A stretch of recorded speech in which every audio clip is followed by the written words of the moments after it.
चलिए not on कीजिए, recording on कीजिए। कर रहे हैं। चलिए स्टार्ट। चलिए today we will start about slave dynasty. Okay, slave dynasty सबसे सॉरी सर, पहले सल्तनत। रुकिए, पीडीएफ खोलने दीजिए पहले। दिल्ली सल्तनत का जो टाइम फेज है, हम जब तक आप बोल रहे हैं, दिल्ली सल्तनत का जो टाइम फेज है वो है 1206 से पहले 1290। पूछ तो लीजिए पीडीएफ खुल गया कि नहीं। पीडीएफ ऐसे खुल ही गया आप रहिए लोगों मत। का? सालो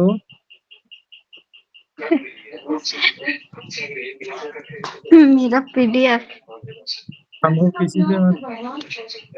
सालों का खुल गया ना, बस खत्म हो गया बात। सालों का खुल गया, मुझसे नहीं पूछा भाई पीडीएफ के बारे में। तो लोग का कोई काम ना। अच्छा अच्छा, जो पीडीएफ भेजे वही खोलना है। आज आप लोग को ये नहीं हाँ दिखेगा, सीएमबी मेरा ये नहीं दिखेगा, क्या बोलते हैं, मेरा रिकॉर्डिंग नहीं दिखेगा। आज आप लोग अपना पीडीएफ खुद से खोल के रखना।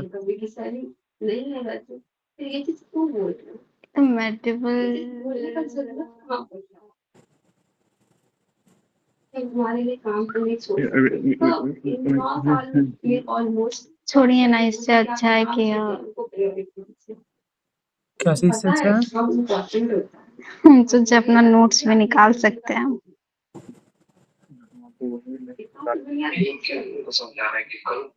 आप जिसमें अरे ये कंफर्टेबल है वो कितना पेज कीजिए। का खोज पे खोज 2 दिन लग जाएगा मोदी में भाई। ये पीडीएफ में है टोटल तो 60 गो पेज है, 2 दिन कैसे लग जाएगा? 103 पेज है।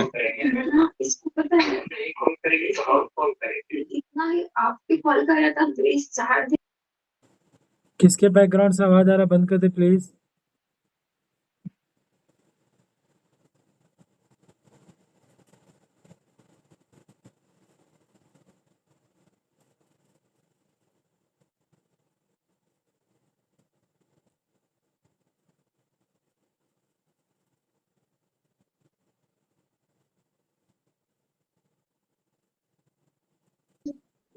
चलिए ठीक है, पीडीएफ खुल गया। चलिए स्टार्ट करिए।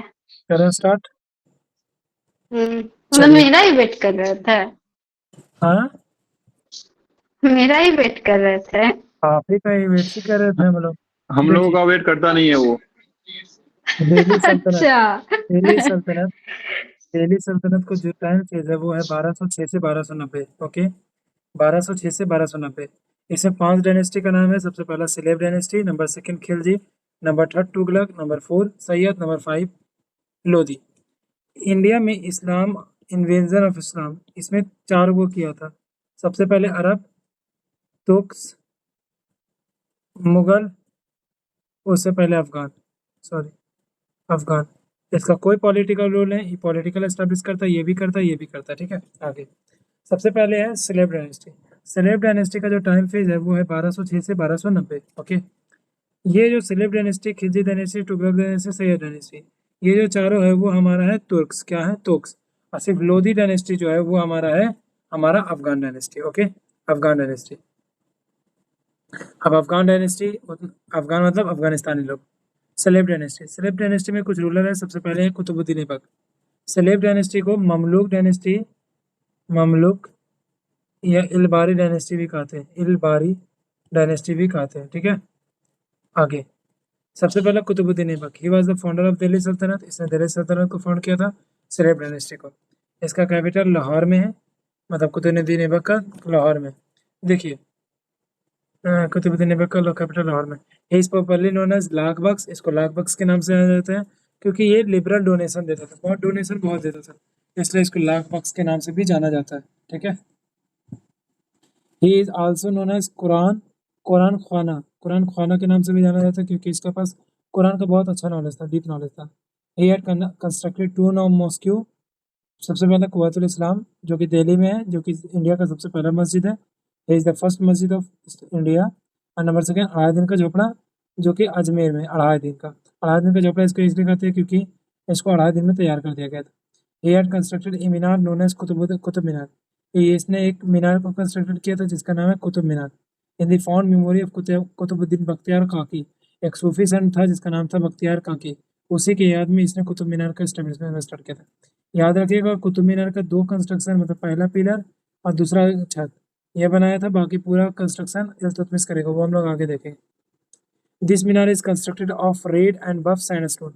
इस मीनार को रेड और बफ सैंडस्टोन यानी ब्राउनिश येलो सैंडस्टोन से बना हुआ है, ठीक है। माम सैंडस्टोन से, रेड और बफ सैंडस्टोन उससे बना हुआ है। बफ मतलब brownish yellow. There are several inscription written on this minar. इस मीनार पे बहुत सारे इंस्क्रिप्शन से लिखा गया है, जैसे अरबिक लैंग्वेज में और नागरिक स्क्रिप्ट में, दोनों लैंग्वेज में यहाँ पे इंस्क्रिप्शन के रूप में इस मीनार पर लिखा हुआ। वाइल प्लेइंग चौगान, मेडेवल पोलो को चौगान कहते हैं। जब वो चौगान खेल रहा था तो वो घोड़ा से गिर के उसकी मृत्यु हो जाती है। स्टॉम वाज इन लाहौर, इसका टर्म कहाँ है? लाहौर में। इसने कोई कॉइन इशू नहीं किया, जारी किया, ना तो एक खुतबा स्टैब्लिश किया, ना तो अपना कोई खुतबा पढ़ाया और ना तो कोई कॉइन इशू किया, ठीक है। What is Khutba? फ्राइडे के दिन जो मुसलमान में इमाम लोग कुछ पढ़ते हैं उसी को बोलते हैं खुतबा। After Aibak Aram Shah came to the throne for 8 month. Aibak के बाद आराम सा गद्दी पे 8 महीने के लिए आता है और उसके बाद उसको इल्तुतमिश रिप्लेस कर देता है। इल्तुतमिश कौन है? आमिर सब बफ दिल्ली। स्टोन का मतलब क्या बताए थे? हाँ, बफ स्टोन का मतलब क्या बताए थे? बफ सैंडस्टोन। बफ सैंडस्टोन मतलब होता है येलो कलर और ब्राउनिश कलर का, ब्राउनिश एंड येलोइश कलर का जो सैंडस्टोन होता है उसी को बोलते हैं बफ। ठीक है।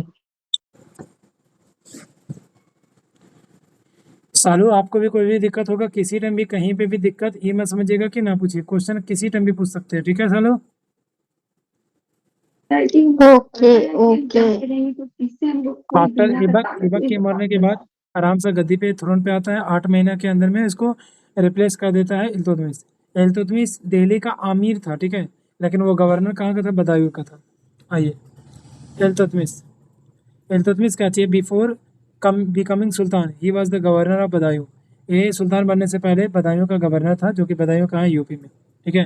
ये is considered as first legal sultan. इसको फर्स्ट लीगल सुल्तान घोषित किया गया। घोषित अपने आप को फर्स्ट लीगल सुल्तान मानता है दिल्ली का, दिल्ली सल्तनत का। He was the first sultan to get recognization from caliph.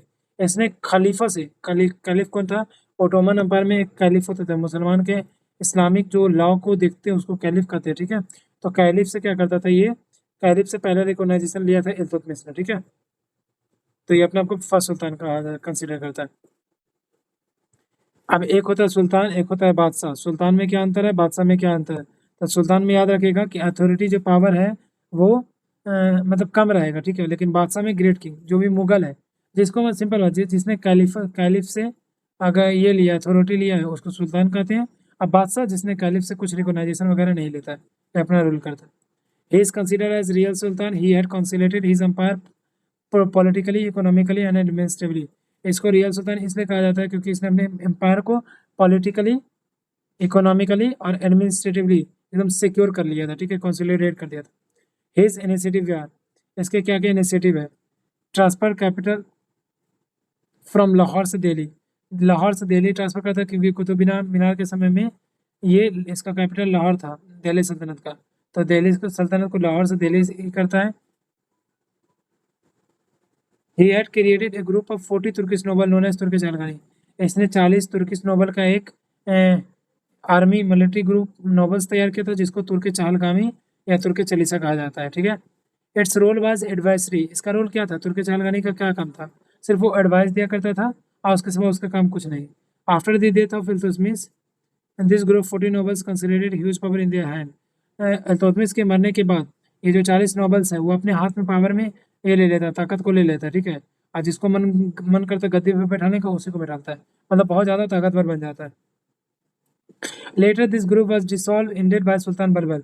और ये 40 जो ग्रुप है, ये जो 40 ग्रुप तुर्की चहलगानी, इसको बलबन क्या करता है? जब बलबन का रूल आएगा तो बलबन इसको खत्म कर देगा, ठीक है।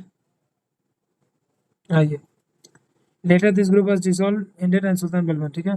Iltutmish had introduced iqta system in Delhi Sultanate. Iltutmish क्या करता है? इक्ता सिस्टम दिल्ली सल्तनत में इंट्रोड्यूस करता है। What is इक्ता?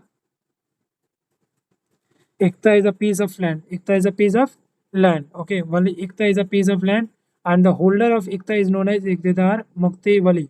ये जो लैंड का मालिक होता है, जो लैंड का जो पीस ऑफ लैंड है उसको इक्ता कहते थे, तो उसने का क्या था कि इनोवेटर, ये रियल इनोवेटर नहीं था, रियल इनोवेटर सेल ससूरी होगा, लेकिन ये सिर्फ एकता सिस्टम को इस्टेब्लिश किया था, ठीक है। और एकता को जो कंट्रोल करता है उसको मुक्ति कहते हैं, या वली कहते हैं, या इक्तदार कहते हैं। एकता सिस्टम वर नोन एज मुक्ति, वली उसकी नोबिलिटी को, ठीक है। एकता क्या था, तो रेवेन्यू असेसमेंट ऑफ लैंड, मतलब एकता से क्या होता था, लैंड के बदले रेवेन्यू दिया जाता था गई इसको, किंग को। दे वे रिस्पॉन्सिबल फॉर मेंटेनिंग, एकता का काम क्या था, इक्तदार का काम क्या था, इक्तदार जो एकता का होल्डर था उसका काम था maintaining law and order, order को मेंटेन करके रहता था, रेवेन्यू कलेक्शन को कलेक्ट करता था, मेंटेनिंग ट्रूप सोल्जर, मतलब जो सोल्जर वगैरह उसको मेंटेन वगैरह करता था। Iqta were given in lieu of salary as well, iqta को क्या कहा जाता था, सैलरी के बदले एकता दिया जाता था, ठीक है। मतलब क्या इसके बदले, this Ekta's land were transferable and non heredity, ये जो एकता होते थे ये ना तो ट्रांसफरेबल थे, मतलब एक दूसरे के पास नहीं जाता, ना तो नॉन हेरिडिटरी था, मतलब इसको ट्रांसफर कर सकते थे, और नॉन हेरिडिटरी मतलब बाप के बाद बेटा के पास नहीं जाता, सिर्फ ट्रांसफर कर सकते हैं कि इसको हम देना चाहते हैं तो इसको दे सकते हैं, ठीक है। बट लेटर फिरोज शाह तुगलक जब आएगा, मतलब तुगलक डायनेस्टी का, तो वो उसको हेरिडिटरी बना देगा, ठीक है। ही हैड इंट्रोड्यूस अस्टेंडाइज कॉइन, इसने दो कॉइन को इशू किया था, एक टंका जिसको बोलते हैं सिल्वर, और इसने एक जीतल कॉपर का सिल्वर एस्टेब्लिश किया था, मतलब दो कॉइन इशू किया था, जो पहला का नाम है टंका जो कि सिल्वर में था बना हुआ, और दूसरा जीतल जो कि कॉपर से बना हुआ था। आइए, he had completed the construction of Qutub Minar, हमने आगे बताया था कि कुतुबुद्दीन ऐबक स्टार्ट करता है, लेकिन इसको कंप्लीट कौन करता है, इल्तुतमिश करता है। He had saved Delhi Sultanate from wrath of Genghis Khan by avoiding shelter to Khwarezmi Empire Jalaluddin मंगमरनी। याद रखिएगा अफगान में एक डायनेस्टी था जिसका नाम था ख्वारिज्मी, ठीक है। ख्वारिज्मी का रूलर था जलालुद्दीन मंगमरनी। जलालुद्दीन मंगमरनी जो ख्वारिज्मी का एम्पायर था, तो वो क्या करता है, जब मंगोल उस पर अटैक करता है तो जलालुद्दीन मंगमरनी भाग के दिल्ली सल्तनत में आ जाता है इल्तुतमिश के पास। इल्तुतमिश को बोलता है शरण दे दीजिए हमको, तो बोलता क्यों, तो बोलता है मंगोल का चंगेज खान हम पर आक्रमण कर रहा है, तो उसको शरण नहीं देता है, भगा देता है, क्योंकि चंगेज खान उस समय पूरा दुनिया पे रूल कर रहा था, तो इसका डिप्लोमेटिक माना जाता है कि चंगेज खान से कैसे इंडिया को इल्तुतमिश ने बचाया। मरने से पहले उसने अपने बेटी रजिया सुल्तान को थ्रोन का हायर घोषित करता है, लेकिन उसका बेटा गलती से बैठ जाता है, ठीक है, और ये कॉन्स्पिरेसी रच के। Although this matter is historical debate, ये जो मैटर है कि बेटा को बैठा रहा था कि किसको बैठा रहा था, ये हमारा हिस्टोरिकल डिबेट है, ठीक है, हम लोग को इसमें ज़्यादा पढ़ना नहीं है। यहाँ तक किसी को भी कोई दिक्कत? No no sir.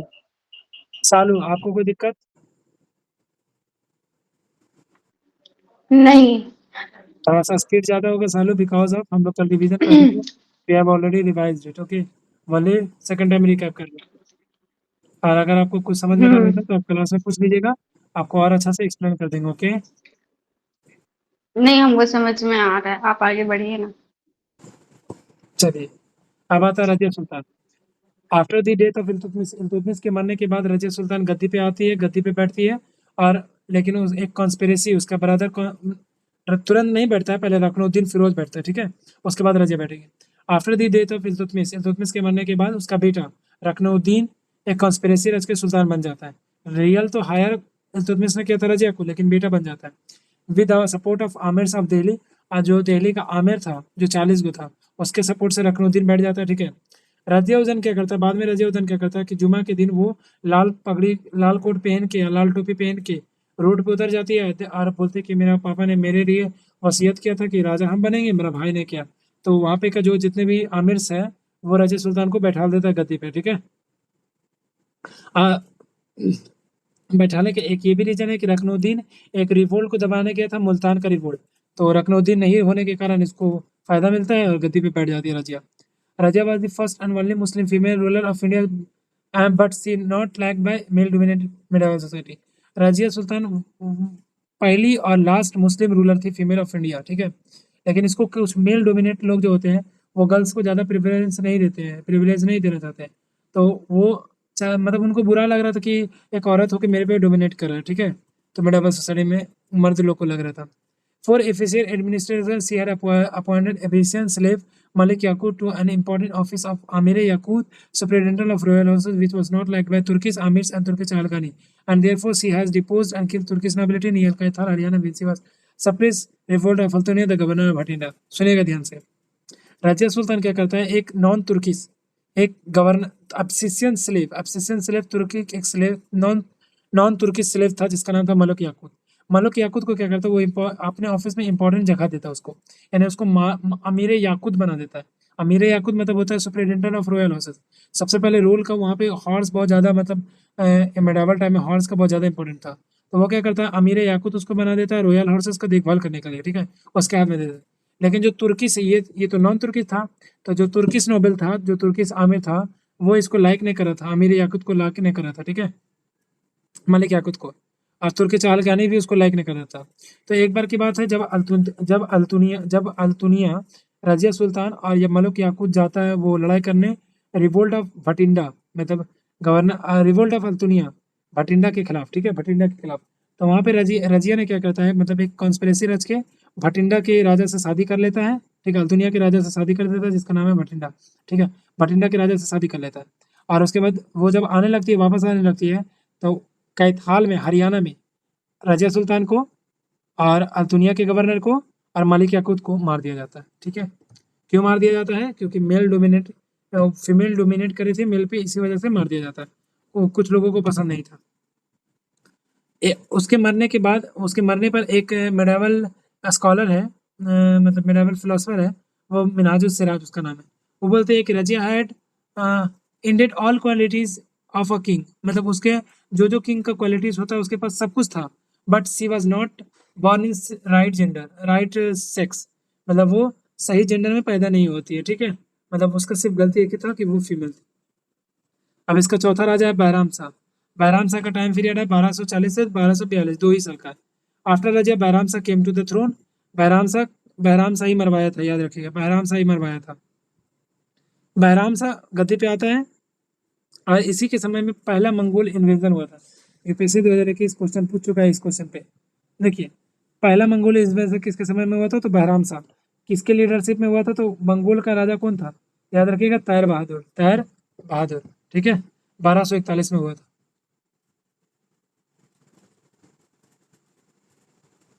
अब आते हैं Nasiruddin Mahmud. Nasiruddin Mahmud become sultan with the support of Balban के सपोर्ट से नसरुद्दीन महमूद गद्दी पे बैठता है, ठीक है। Who was a member of Turki Chalisa Chahalgani. तो बलबन जो था वो तुर्की चलीसा या तुर्की चाहलकानी का मेंबर था, ठीक है, मतलब मेन था, अमीर था, और वो क्या करता है कि वो नसरुद्दीन को गद्दी पे बैठा देता है। और नसरुद्दीन बहुत ही मतलब लिबरल इंसान था, पायोस इंसान था, पायोस में मतलब होता है धार्मिक व्यक्ति था, ठीक है। उसने मतलब टोपी क्या करता, वो क्या करता था कि कुरान का कॉपी लिखता था, मतलब बहुत बड़ा कैलीग्राफिस्ट, वो कुरान का आयत वगैरह लिखा करता था, और टोपी उपी सील के, टोपी उपी बेच के वो अपना मतलब खाना पीना गुजर करता था। और उसके पास पूरा कंट्रोल, याद रखिएगा, बलबन का था, ठीक है। लाइवलीहुड के लिए weave stitch Islamic cap to sell and earn income, उसी से पैसा कमाता था, मतलब एक भी राजा का पैसा इस्तेमाल नहीं करता था। In some historical medieval times it is mention Balban had present Nasruddin to capture the throne. कुछ हिस्टोरिकल क्या कहते हैं कि मेडावल टाइम्स में मेंशन करते हैं कि बलबन ने क्या करता, नसरुद्दीन को कैप्चर करके जेल में बंद कर देता है और खुद गद्दी पे बैठ जाता है। तो देखिए अब next ruler Balban. Balban believe in the policy of centralisation of power. Balban believe करता है policy of centralisation of power, मतलब बलबन बिलीव करता है कि पॉलिसी मतलब जो पावर हो वो एक हाथ में हो, ठीक है, सेंट्रलाइजेशन ऑफ पावर हो। उसने ब्लड एंड आयरन पॉलिसी को एक्सेप्ट करता है, और रिवोल्ट जो भी उसके खिलाफ रिवोल्ट और रेबेलियन करता है, जैसे मेवाती राजपूत, उसके साथ ब्लड एंड आयरन की पॉलिसी इस्तेमाल करता है, ठीक है। He was a great racist who believe in purity of blood. वो बहुत ही रेसिस्ट था, मतलब नस्ल को देख के वो बहुत बड़ा मतलब नस्ल भेदभाव करता था वो। Therefore appointed Tux in his administration and this allowed non-Tux in। अब वो क्या करता है कि वो अपने एडमिनिस्ट्रेशन में सिर्फ तुर्क्स लोगों को बड़ा बड़ा एडमिनिस्ट्रेशन पे मतलब हायर ऑफिस पे बैठाता है, और नॉन तुर्क्स को वो उतना ज़्यादा ये नहीं करता, ठीक है। He tried to establish his lineage with the Afrasiab in dynasty of Iran and Persia। ये अपना वंश को बोलता है कि हम अफरासियाब एक डायनेस्टी है जो ईरान और पर्सिया में, तो वो क्या कहता है कि हम उसके वंशज हैं, अफरासियाब के वंशज हैं, ठीक है। टू डिग्निफाई द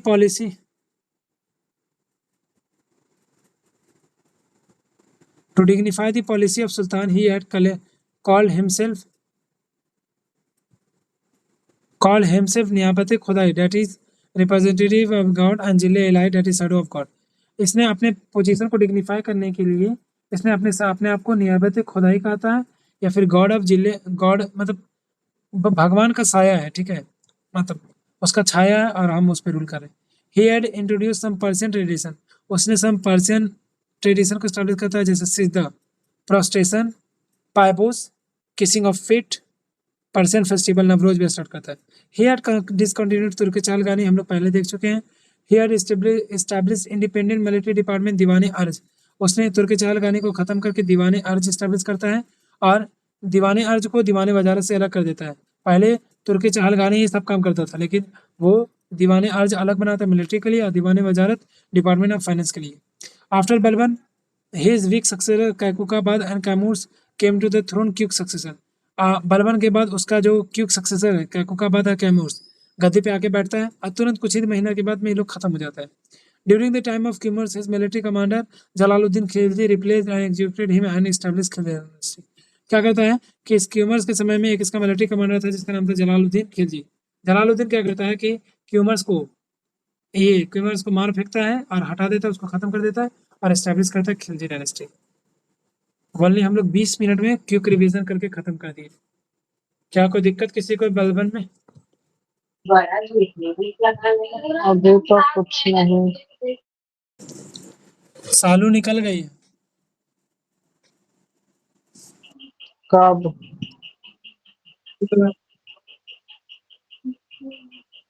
हम्म.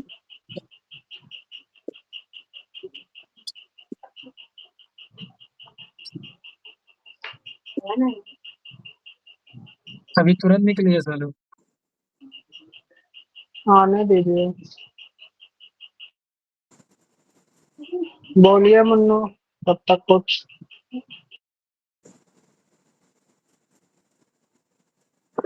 क्या ही बोले सर, अपना बताइए.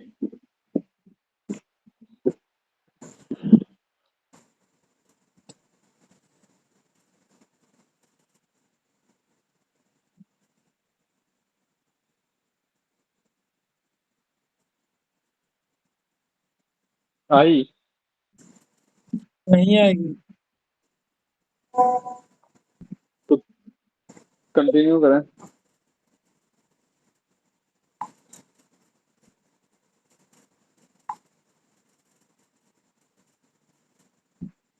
उसका कुछ इशू हो गया है, कुछ इशू हुआ है, क्या हुआ?